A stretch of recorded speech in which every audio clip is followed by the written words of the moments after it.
Camarades peuple d'Afrique, citoyens du monde, mes chers frères et sœurs, c'est gâté pour les démocrates, c'est gâté pour le parti de Barack Obama qui a donné mandat à Sarkozy d'aller vitrifier Gbagbo. Chers camarades peuple d'Afrique, le parti de Papi Joe, le parti de Kamala Harris, Yoromani, ils vont perdre les élections. Kamala Harris sera frappé par Donald Trump. Yoromani, tous leurs électeurs sont en train de les quitter. Les élus sont en train de les quitter. C'est fini, chers camarades d'Afrique. Suivez cette vidéo. Bon, on va décortiquer aisément. On est parti.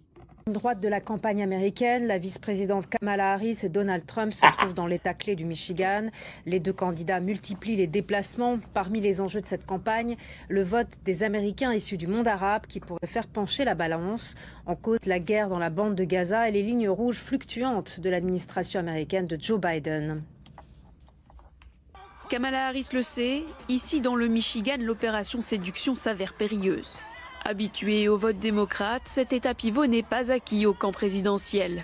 Alors que le Michigan abrite l'une des plus grandes communautés musulmanes du pays, cette dernière n'approuve pas du tout le soutien inconditionnel de l'administration Biden à l'État d'Israël. Si la vice-présidente Harris perd dans les urnes en novembre,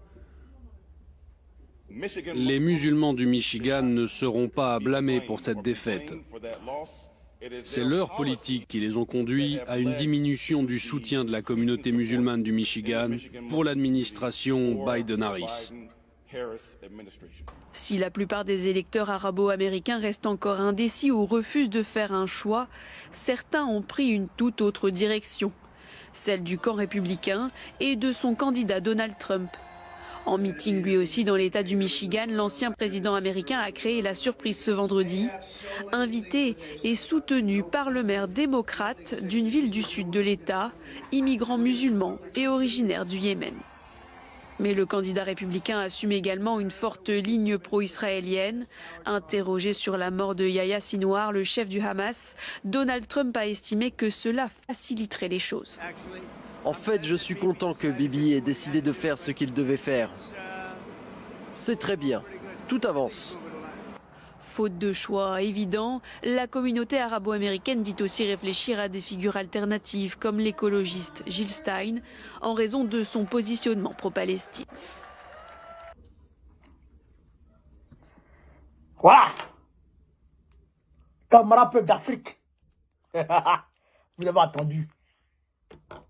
C'est-à-dire que un élu d'une ville, c'est-à-dire que lui, il laisse les gens dans leur incertitude. Il dit Trump, viens ici, moi je t'invite ici. Trump arrive. Il est originaire du Yémen. Trump arrive, il dit bon, ah oui, toi et moi on est ensemble. On est ensemble. Et je vous rappelle, d'ailleurs, qu'il y a des juifs américains. Des juifs. Parce qu'il y a plus de juifs aux États-Unis qu'en Israël.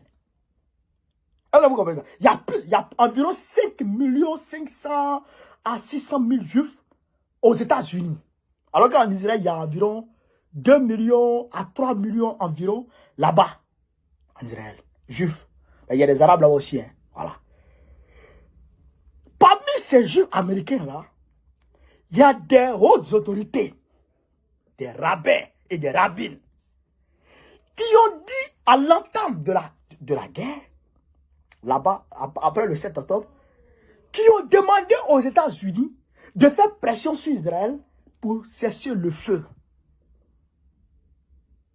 Pour faire cesser le feu. Pour cesser le feu. Et pour une solution à 2 États, pour que le peuple ait la paix.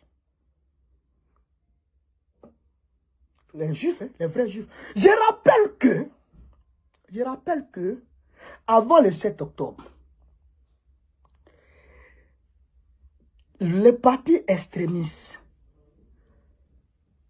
le parti extrémiste israélien qui a fait inclusion dans le parti, qui grâce auquel parti déjà, Netanyahou a pu avoir la place qu'il a aujourd'hui, a pu devenir Premier ministre.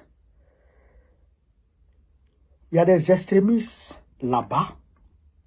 Ils ont fait voter une loi qui fait que qui donne, on va dire, le plein pouvoir à Netanyahou au détriment de la démocratie et au détriment de la justice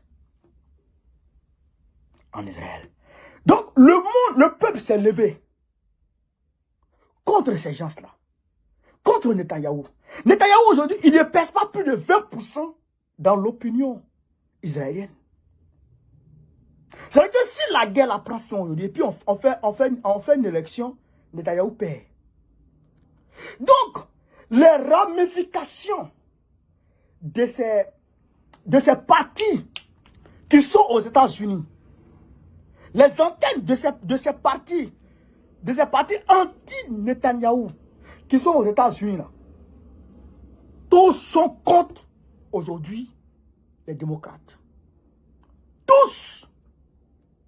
C'est-à-dire que la majorité des juifs aujourd'hui, plus la majorité des musulmans aujourd'hui, est contre les démocrates. Du fait de leur soutien aveugle à l'État, je dirais aux dirigeants et aux extrémistes israéliens, dont Netanyahou est le boss. Vous comprenez? Pourquoi je dis depuis longtemps qu'ils vont perdre? Vous comprenez? Donc, Trump plus c'est un politicien. Il surfe dessus. Et il avait même dit que Netanyahou a nourri le Hamas. Je prends l'exemple des gars du Kibboutz. J'ai suivi un débat sur France 24 où il y a un gars anti-Netanyahou qui vivait dans le Kibboutz, c'est-à-dire la zone qui fait frontière avec Gaza, qui dit que eux qui sont là-bas sont marginalisés. Au-delà de ça, il dit que Israël, c'est-à-dire que Netanyahou avait été informé du danger du 7 octobre. Elle avait été informée par les États-Unis que le 7 octobre, là, les gens ils veulent frapper. Et que Netanyahou aurait laissé faire les choses pour mener sa guerre, pour pouvoir se maintenir au pouvoir. Parce que quand il y a la guerre, on ne peut pas organiser d'élections. Mais tout ça, là, les gens savent ça. Les gens savent ça. Vous comprenez? Eux, ils savent ça. Les musulmans savent ça. Ils savent que Netanyahou est ami des terroristes. Ceux qu'ils appellent les terroristes, ils sont amis la nuit. Matin, ils font palabre. Est-ce que vous comprenez ça? Est-ce que vous comprenez ça? Donc, aujourd'hui, c'est toute cette duplicité, tout ce complot que les démocrates vont payer cash aujourd'hui. Voyez-vous, quand Trump était là,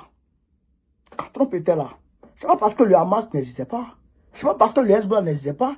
C'est pas parce que, non, lui, il gélait tout. Il empêchait, c'est-à-dire que les gens d'avoir les moyens de faire la guerre. Il les en empêchait. Mais quand les démocrates sont arrivés, ils ont ouvert tous les tuyaux. Ils ont ouvert tout le robinet pour que les gens puissent avoir les moyens de faire la guerre. Et les gens ont eu les moyens de faire la guerre. Et ils ont frappé. Et Netanyahou bénéficie de tout le soutien des Américains pour faire la guerre. Mais puisque eux là, c'est les vendeurs d'armes. Il faut la guerre pour vendre les armes. Vous comprenez? Vous comprenez? Imaginez un coiffeur. Un coiffeur veut que les cheveux des gens poussent pour pouvoir avoir de l'argent. Vous comprenez? Mais si les gens n'ont pas de cheveux, quand un coiffeur qui va s'asseoir dans un quartier où tout le monde est au Mali, où tout le monde est chauve, il va avoir quel argent? Vous comprenez ça? Donc c'est la même chose. Si tu fabriques les armes, il faut t'assurer qu'il y ait la guerre. Les missiles et tout là, c'est pas pour aller chasser les oiseaux. Il faut la guerre. Donc tant qu'il y a la guerre, et ils mangent. Et les Joe Biden, les Trump, tout cela, c'est des gars qui ont des institutions, les industries d'armement.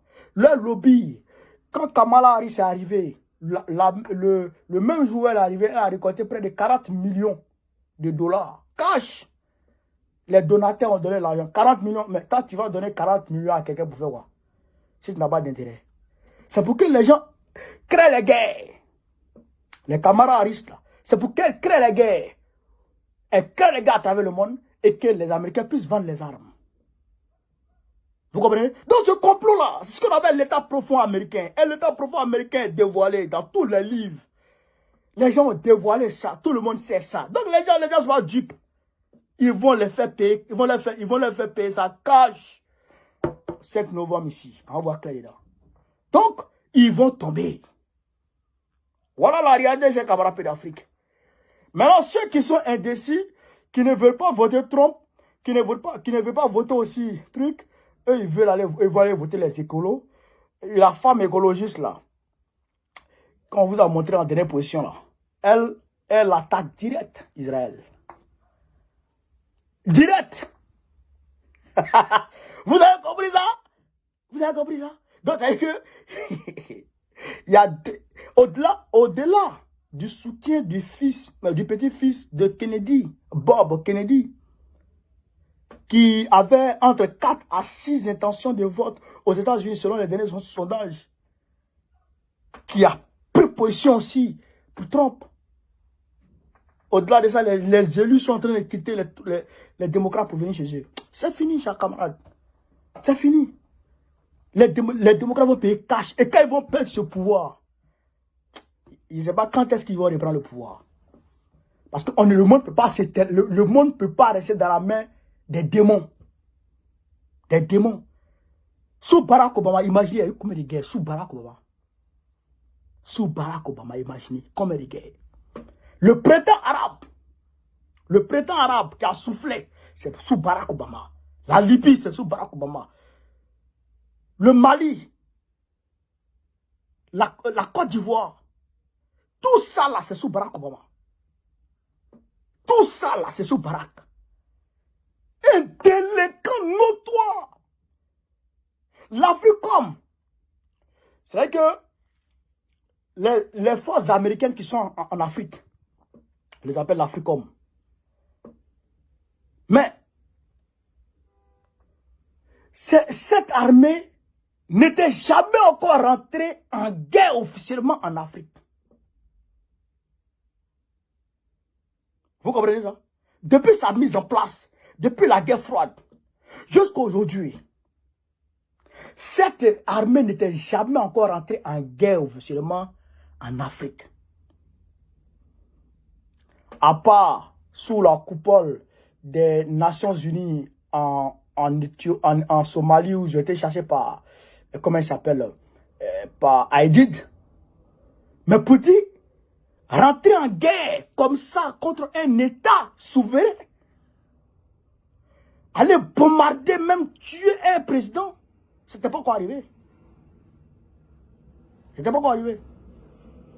C'est sous le président, c'est sous le premier président afro-américain qu'il y a eu ça. Le premier président afro-américain.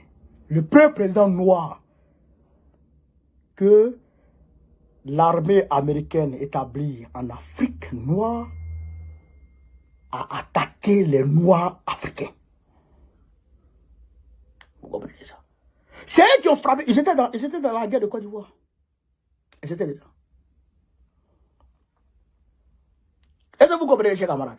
Donc, les démocrates, même si on dit Kamala Harris, elle est noire, elle est blanche, même si elle est charbon, même si elle est noire que ça là, wallah, il a balastoni. Son cœur est plus blanc que les blancs. C'est ça qui est la réalité. Donc, j'ai voulu vous éclairer sur ce point-là, sur cette vidéo, pour qu'on soit au même diapason d'informations au niveau international.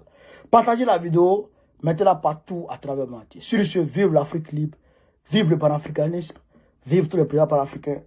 Gbagbo, président de la République Côte d'Ivoire en 2025. Pendant que les démocraties sont à terre, nous on est au pouvoir. Puis on va se poser des questions. Qui est qui dans ce pays, dans ce monde? On est ensemble les gars.